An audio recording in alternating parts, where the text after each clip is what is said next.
Hi there, and welcome to another fabulous episode of Famous Interviews with Famous People. I am your wonderful host, Devin Shotsky, and today we have a great talent, legendary comedian, and actor, and all-around wonderful person, Andy Kaufman. Welcome, Andy.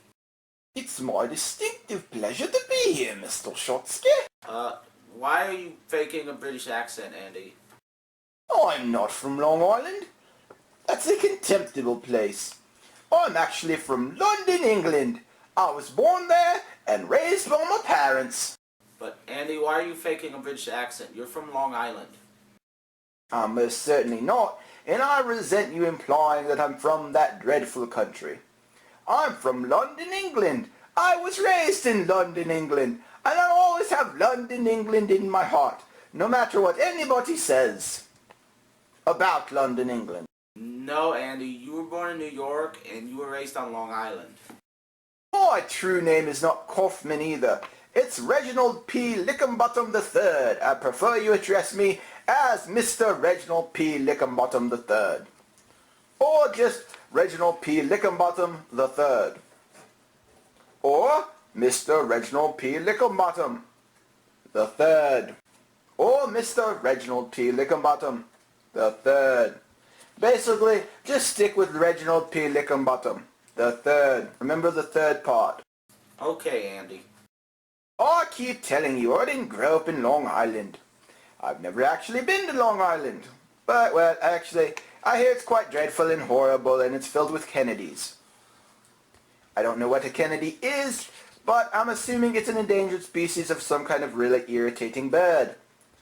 Well, if you wish me to tell you about my early life growing up in London, England, then I would be more than happy to.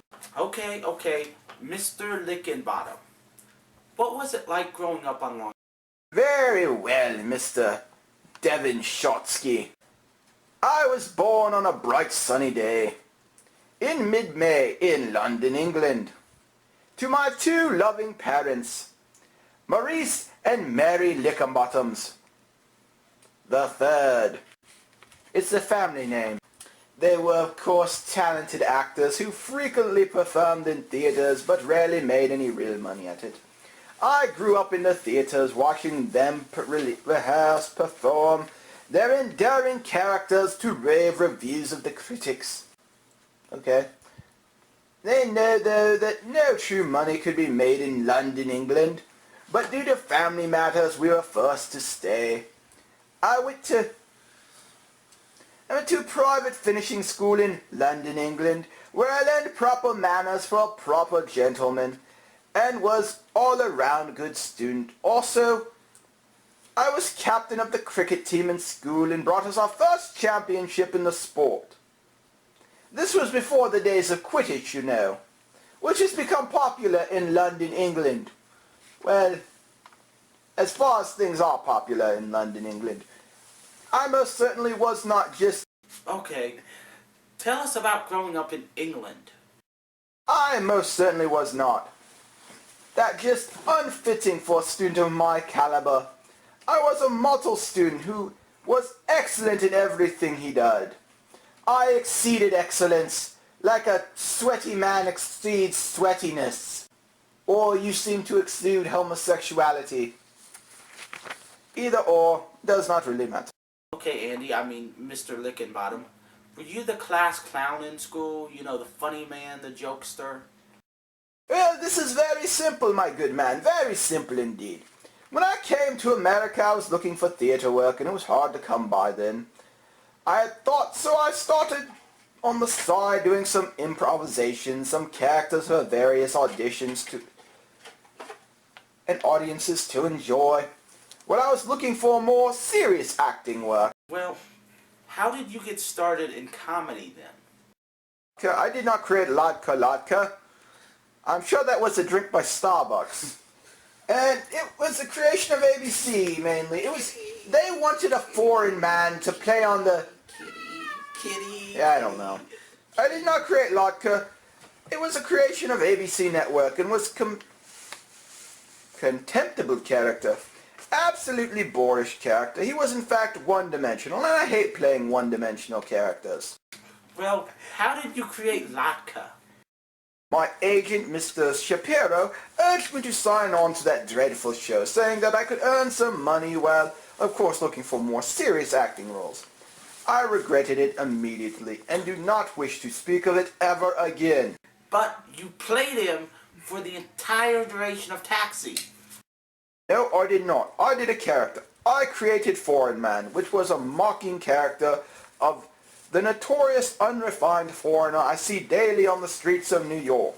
But you did latka before Taxi. I just told you. You Americans never listen. Mr. Shotsky, please clean your eyes out. I hate repeating myself. Yes, I said eyes. Don't look at me like I'm daft, man. You're still looking at me like that. What are you, a fucking retard? Apparently, yes. Apparently in your America, retards and gays are the same thing. Okay, how did you come about doing the character? I always thought that foreigners who wander the streets of New York were quite amusing. So I created a character that was a way to mock and parody them. It was, of course, the Foreign Man character, and he worked out quite well. Okay, how did you start doing it in stand-up? He was certainly not Mr. Shotsky, and I must ask that you not be so rude to assume things of my characters next time. It's very unbecoming of a gentleman. Or in your case, you. But wasn't he kind of one-dimensional? Well, that's as simple, Mr. Shotsky. If you paid more attention to him, you would have realized that he was, of course, a character with little talent who thought he had a very large amount of talent. Something you should be most familiar with. So he decided to become an actor and comedian to support his family, and no matter how many times he was booed, he continued to think he could make it. Again, something you should be very familiar with, Mr. Shotsky. He was, in all honesty, one of the most inspiring characters ever created. Okay, Mr. Lickenbottom. How was the Foreign Man character not one-dimensional? That was all the manager's idea, my good man. All my manager's ideas. Well, Mr. Lickenbottom, when did you become Andy Kaufman? Of course I will. You see, Mr. Shapiro, my manager, saw me one night at a comedy club and enjoyed my set, so he came backstage to speak with me. We discussed comedy, acting, my characters, and much, much more. He told me, quite bluntly actually, that a British actor just doesn't work that well in America, and that I should change my name to something more American, and claim to be from someplace, somewhere wholesomely American. Care to explain more? Well, originally I was going to change my something to a little better suited to my taste, like Mr. Daniel, but Mr. Shapiro enjoyed the name Andy and recommended something Jewish as a last name, since apparently you Americans find Jewish people oh so funny. I mean, just look at Woody Allen, and that I would probably go farther in Hollywood. So, you changed your name to Andy Kaufman then, and claimed you were from Long Island. Of course not. The Jewish people are filthy and disgusting. I just merely changed my name to something Jewish so I could get farther in Hollywood. I mean, really. I don't understand, for the love of God, how the Jews ever managed to control anything, let alone the whole studio industry. So, you're not actually Jewish? I do not wish to go into a theological debate with you, Mr. Shotsky, at this time. So, we will drop the issue and continue. I take deep offense to that, Mr. Lickenbottom. Jews are God's chosen people. Mr. Shotsky, if you do not wish to be civilized in this interview is over. I wish to discuss my career and my many notable things with you. But if you wish to act like a brute, then I will be forced to leave. Fine, Mr. Comedian Man, you sack of shit. Who said I dislike comedy? Certainly not I. I rather enjoy comedy as long as I could do my style of comedy, a uniquely British style that I formerly fell in love with in London, England. I only dislike American comedy because it is so, brutish. Fine, Mr. Lickenbottom. If you dislike comedy so much, why did you do it for so long? That is correct, Mr. Shotsky. Okay, so you wanted serious acting roles, right? Then why did you mainly do comedies? Mr. Shotsky, as I have explained before, I did comedy to originally, of course, pay the bills. But as so often is the case in Hollywood, once you become good at something, in particular, you are then labeled as that particular item. Something I'm sure you do not have a problem with, and never will. But anyways, I was good at comedy, therefore I was labeled as a comedian, and was never quite able to shake that image. I think it was because you couldn't do serious dramas. You just weren't a good enough actor. You can choose to believe what you believe, Mr. Shotsky, but anyone who has ever saw my performance of Hamlet knows I am a great dramatic actor who was versatile and could play any part. Okay, but tell me about taking the audience out for milk and cookies at the Carnegie Hall show. It was a simple experiment. I wanted to try it out at the time. I heard that it was a typical American action to eat milk and cookies, and thought that Americans would enjoy it as a rather humorous act. What about wrestling women? Why did you do that? At the time, I was hearing women on TV daily talk about how they were equal to men in every way, and we all know that's not the truth. So I set out to prove that men are stronger, men are smarter, men are faster, men are much more talented than a woman could ever be. So you honestly believe women are the weaker sex?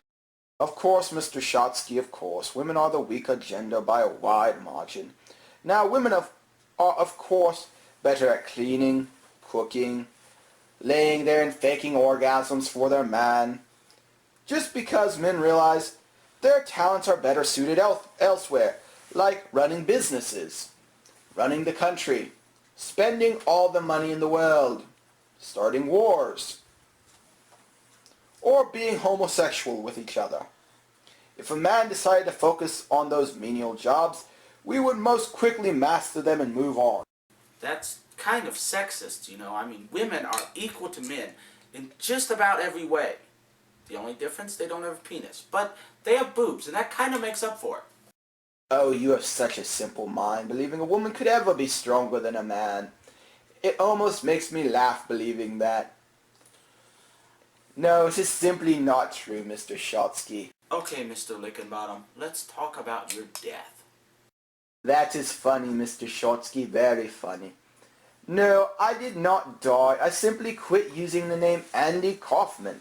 I was tired of playing the clown to the world and wished to go back and do some dramatic roles, so I declared Andy Kaufman was dead and went back to being Reginald D. Littlebottom III, Shakespearean actor and native of London, England. So you can actually see me playing King Lear right now. But why did you kill off a character everyone loved? It was a simple act for simple-minded individuals, that's all. I was bored of it and decided to go back to my first love, the stage. What about all those acts where you claimed you're homeless or that your wife left you? They were not acts at all, Mr. Shotsky. You clearly cannot tell reality from fiction, which is probably why you assume you have any talent at all. But Andy Kaufman was never married. Andy Kaufman was a character, a name change. He could not be married because he was not real. I, Reginald D. Littlebottom III, was married, and my wife did leave me during my career. And you were never homeless. Well, my house burned down near the run of the end of Taxi. I was forced to live out of a hotel for a few months till I could save up enough money for another house. Okay, whatever, Andy. No. It's Mr. Reginald D. Lickenbottom III, or Mr. Reginald D. Lickenbottom III, or Mr. Reginald D. Lickenbottom III. Remember the third. Mr. Lickenbottom, what about Tony Clifton? He was a good man whose career I tried to help. I believed him to have some real talent. Something I'm sure you know nothing about, Mr. Shotsky. He was proven rather disastrous, as he provided he was not capable of being around other humans. He was unfortunate at best. You were Tony Clifton! I was no such person, Mr. Shotsky. That's like calling you an untalented buffoon. Tony Clifton was a nightclub singer. I've seen one night in Los Angeles. I believed him to be rather good and decided to help his career a little bit. This was unfortunate, as he proved he could not be helped. So you're telling me your entire comedy career, all of it, was just an act so you could get into serious acting roles? That is what I am indeed telling you, Mr. Shotsky. If you would just open your eyes and listen. Something I'm sure you Americans have no ability to do. Not like back in old London, England. Now, if you'll excuse me, I have to get back to my play. It was, a pleasure meeting you, Mr. Shotsky. And,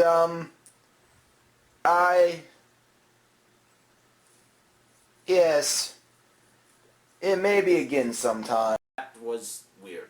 And this has been Famous Interviews with Famous People. We'll see you next week.